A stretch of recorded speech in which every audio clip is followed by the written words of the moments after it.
Hello बच्चों। तो आज हम लोग पढ़ने वाले हैं डायमेंशन। डायमेंशन किसे कहते हैं? किसी फिजिकल क्वांटिटी का यूनिट को पाने के लिए बेसिक यूनिट पर जितना पावर लगाना पड़ता है उस पावर को हम लोग डायमेंशन कहते हैं। अब इसका क्या मतलब हुआ देखिए। द्रव्यमान मास है। मास को हम लोग नोट करेंगे किससे? m से। लेंथ को l से। समय को t से। और इसको बड़ी ब्रैकेट से इसको घेरेंगे। टेम्परेचर को k से और इलेक्ट्रिक करंट a से। अब डायमेंशन का यहाँ क्या मतलब है, एक एग्जांपल से आपको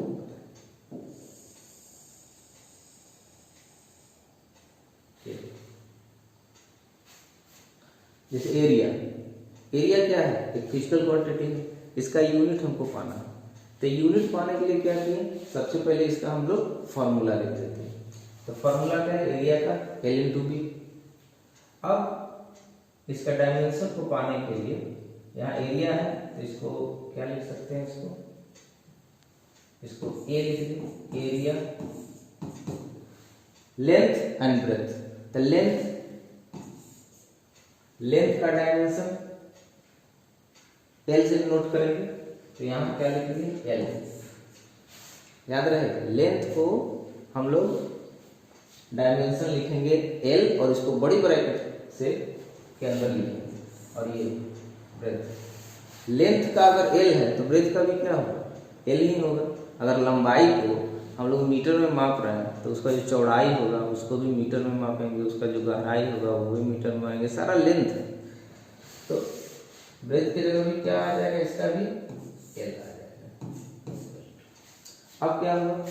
L और L ये दोनों अगर इसको मल्टीप्लाई करेंगे तो कितना हो जाएगा? L का पावर। मतलब इसका मतलब ये हुआ कि एरिया जो है उसमें लेंथ कितनी बार आ रहा है? 2 बार आ रहा है। लेंथ कितनी बार आ रहा है? 2 बार आ रहा है। ये ना लंबाई और चौड़ाई है, ये 2 बार। तो एरिया का जो डायमेंशन हो गया वो क्या हुआ? L2। इसी तरह से आगे नेक्स्ट देखते हैं इसका डायमेंशन हम लोग कैसे निकालेंगे। वॉल्यूम का डायमेंशन कैसे निकालेंगे? सबसे पहले डायमेंशन निकालने के लिए क्या करेंगे? सबसे पहले इसका फॉर्मूला लिख देंगे। फॉर्मूला तो वॉल्यूम का length breadth into height LBH।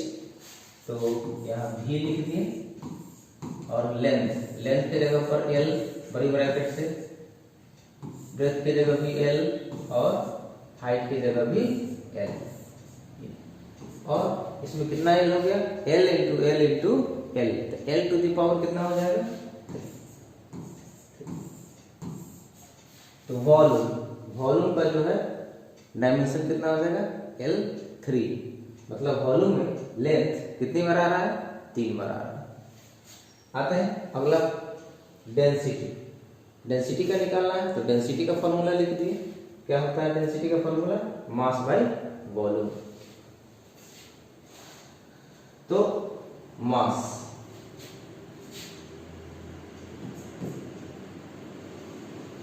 को क्या लिखेंगे? m डिवाइडेड बाय वॉल्यूम को तो अभी निकाल के लाए, क्या लाए हैं? L to the power 3। तो वॉल्यूम की जगह पर क्या लिखना है? L टू द पावर 3 लिखना है। L to the power 3। अब यहाँ m और L का पावर 3 ये नीचे है। इसको क्या करेंगे कि एक ही ब्रैकेट में लिखने के लिए इसको ऊपर ले जाएंगे। तो L का पावर जो +3 है नीचे, जब ये ऊपर जाएगा तो इसका पावर क्या हो जाएगा? -3। तो m टू द पावर ये ऊपर चला जाएगा, L टू द पावर क्या हो गया? -3। तो डेंसिटी का जो डायमेंशन हो गया ये हो गया। अगला एग्जांपल देखते हैं। अगला एग्जांपल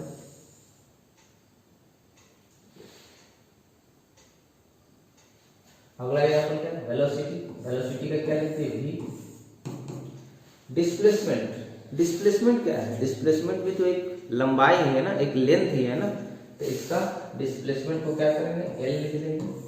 और टाइम का क्या होता है, टी, और इसको एक ही ब्रैकेट जब लिखेंगे तो एल और टी पर पावर कितना है अभी 1, तो टी का पावर क्या हो जाएगा, ये नीचे से ऊपर जाएगा तो क्या हो जाएगा, एल टी माइनस 1। तो वेलोसिटी का जो डायमेंशन होगा वो क्या हो जाएगा, एल टी माइनस 1। अगला देखते हैं लीनियर मोमेंटम। मोमेंटम क्या है, मास इनटू वेलोसिटी। तो मोमेंटम को हम लोग पी से नोट करते हैं, मास का वैल्यू डायमेंशन याद रखते हैं m, वेलोसिटी का भी निकाल के लाए हैं क्या, एल टी माइनस 1, तो एल टी माइनस 1।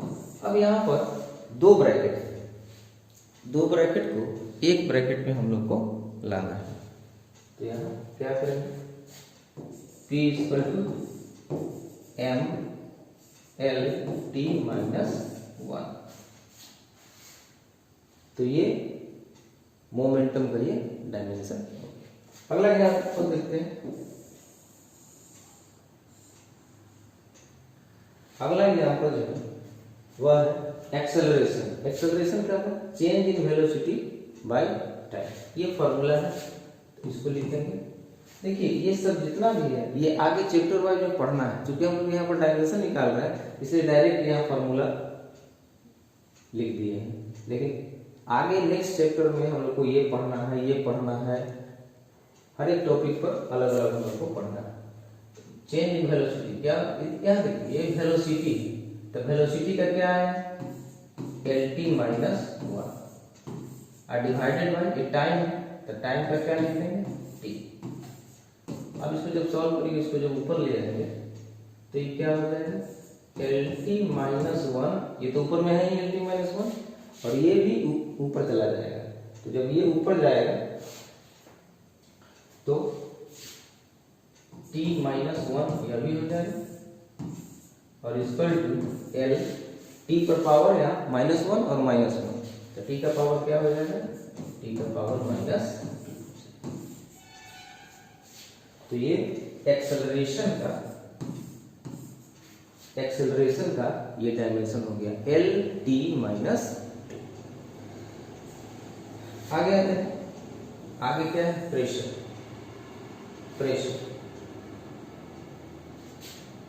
प्रेशर को P से नोट करेंगे।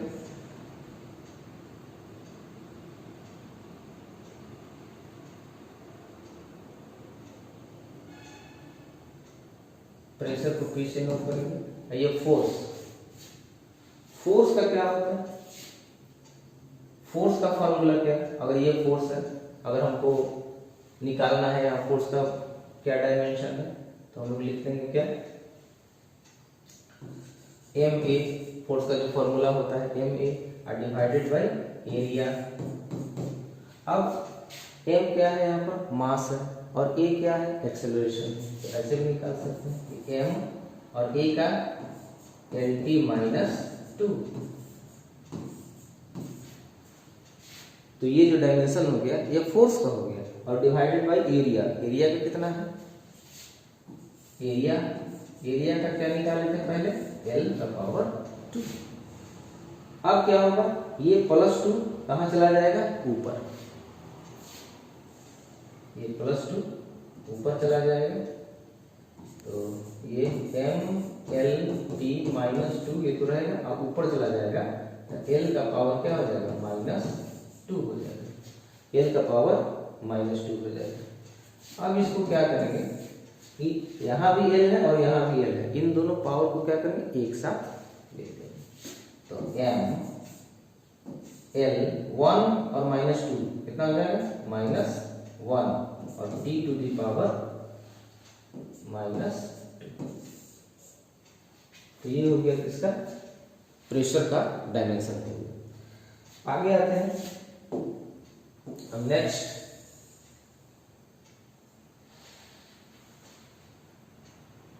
निकालते हैं किसका, वर्क का। तो वर्क का फॉर्मूला क्या होता है, फोर्स इनटू डिस्प्लेसमेंट। तो वर्क को हम लोग क्या लिख दिए, W फोर्स।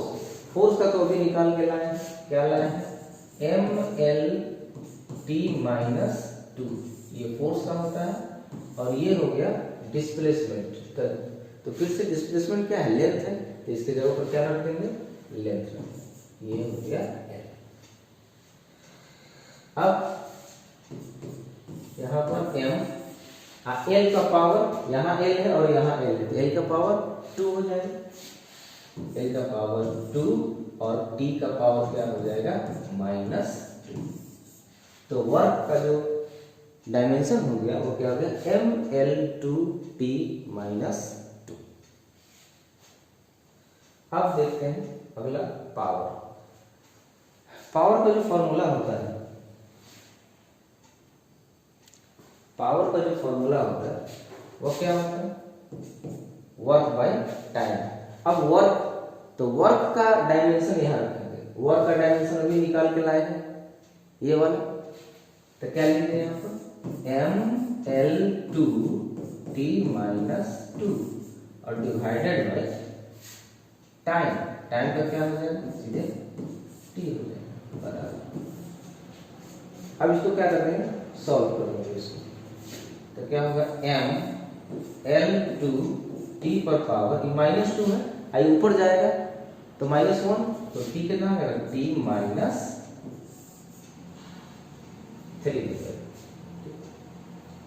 ये पावर का। तो इस तरह से हम लोग किसी भी फिजिकल क्वांटिटी का डायमेंशन निकाल सकते हैं। क्या करना है, सबसे पहले उसका फॉर्मूला लिखना है, इसके बाद जो जहां जहां पर जिसका फॉर्मूला जो है उसका, वहां पर उसका डायमेंशन को पुट कर देना है और उसके बाद उसको सॉल्व कर देना है। फाइनली जो आएगा उसको एक ब्रैकेट में लिखना है, वही उस फिजिकल क्वांटिटी का डायमेंशन। चलिए एक और एग्जाम्पल देख लेते हैं, क्या है, एंगल।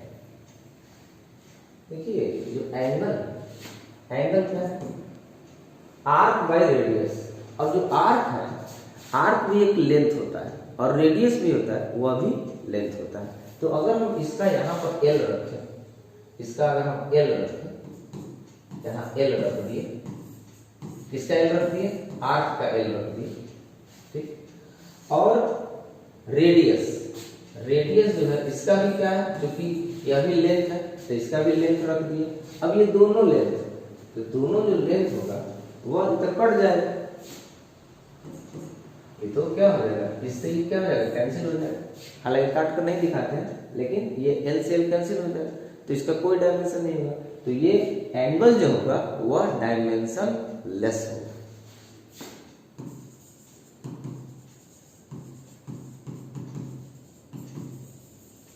ये डायमेंशन लेस हो गया। इसके बाद एक और एग्जांपल देख लेते हैं, लेटेंट हीट। ठीक है, quantity of heat by mass. The quantity of heat, heat क्या होता है, वर्क का, एनर्जी का, हीट का, सबका यूज जुड़े होते हैं। तो इसका जो डायमेंशन होगा ये वही होगा जो वर्क का होगा। तो यहाँ पर क्या लिख दिए, वर्क का डायमेंशन क्या होगा, mL2T-2 और डिवाइडेड बाय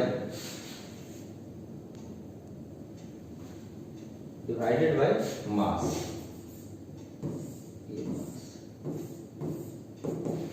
अब m से m कैंसिल हो जाएगा, तो क्या होगा, मतलब कि m नहीं है इसमें, तो m क्या हो जाएगा, 0। ये कैंसिल हो गया, m टू दी पावर, इससे m का पावर 1 ऊपर में, फिर ये वाला ऊपर जाएगा, तो इसका ही पावर, तो 1 - 1 क्या होगा, 0। तो m टू दी पावर क्या लिख सकते हैं, 0 लिख सकते हैं। और यहाँ पर क्या हो जाएगा, L2T-2। तो ये हो गया, ये जो हो गया, यह हो गया इसका डायमेंशन। इस तरह से हम लोग डायमेंशन किसी भी फिजिकल क्वांटिटी का निकाल सकते हैं। डायमेंशन निकालने के लिए क्या करेंगे, फिर से बता दें, सबसे पहले फार्मूला और फिर उसका फार्मूला पर जहाँ पर है वहाँ उसका डायमेंशन पुट करके उसको सॉल्व कर देंगे। अब आगे आते हैं, एक प्रिंसिपल है होमोजेनिटी प्रिंसिपल, इसको हम लोग कहते हैं समघातता का सिद्धांत। ये क्या है, इस सिद्धांत सिद्धांत के अनुसार किसी भौतिक संबंध के लिए दोनों ओर की मूल राशियों की विमाएं समान होनी चाहिए। मतलब जब हम कोई फिजिकल इक्वेशन जब हम लिखते हैं तो LHS और RHS दोनों का जो डायमेंशन होना चाहिए वह समान होना चाहिए। अगर इधर LHS में कुछ डायमेंशन आ गया, RHS में कुछ डायमेंशन आ गया, तो उस इक्वेशन को हम लोग गलत मानते हैं, उसको सही नहीं मानेंगे। तो ये क्या है, इसको देखिए। जैसे मान लेते हैं ये 5 मीटर है और प्लस क्या है 2 मीटर। अगर इन दोनों को हम ऐड करते हैं तो ये क्या आएगा 7 मीटर आएगा। अगर इसका डायमेंशन देखें तो ये क्या है, ये लेंथ है, तो इसका डायमेंशन अगर देखें तो ये क्या आ जाएगा L, और इसका यह भी तो लेंथ है, इसका डायमेंशन क्या आ जाएगा लेंथ। और इन दोनों को सॉल्व करने पर, ऐड करने पर जो हमको आया वह भी तो वो लेंथ ही आया ना, तो ये L और L, और ये क्या हो जाएगा यहाँ L। तो देखिए इधर का डायमेंशन L प्लस L करेंगे तो वो भी क्या आ जाएगा L ही आएगा, इधर भी क्या आ जाएगा L ही आएगा। तो इस तरह से ये है। लेकिन अगर हम इधर यहाँ LHS और RHS का जो डायमेंशन है वह समान है, लेकिन अगर हम कुछ ऐसा कर दे कि 5 मीटर और प्लस 2 kg, तो मीटर में अगर kg जोड़ेंगे तो हमको क्या मिलेगा, तो ये यहाँ पर हमको कुछ नहीं मिलेगा। तो समघातता का सिद्धांत क्या है कि LHS का डायमेंशन और RHS का डायमेंशन क्या होना चाहिए, समान होना चाहिए। तो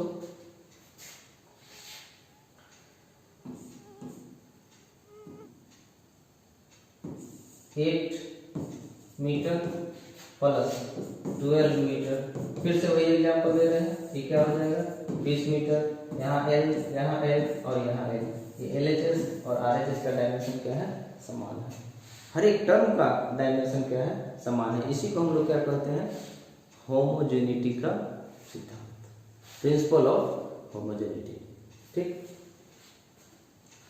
तो बस अभी के लिए इतना ही। फिर आगे अगले वीडियो में हम लोग देखेंगे यूज ऑफ डायमेंशन, डायमेंशन का यूज क्या है। तब तक अच्छे से पढ़ाई करते रहें। All the best.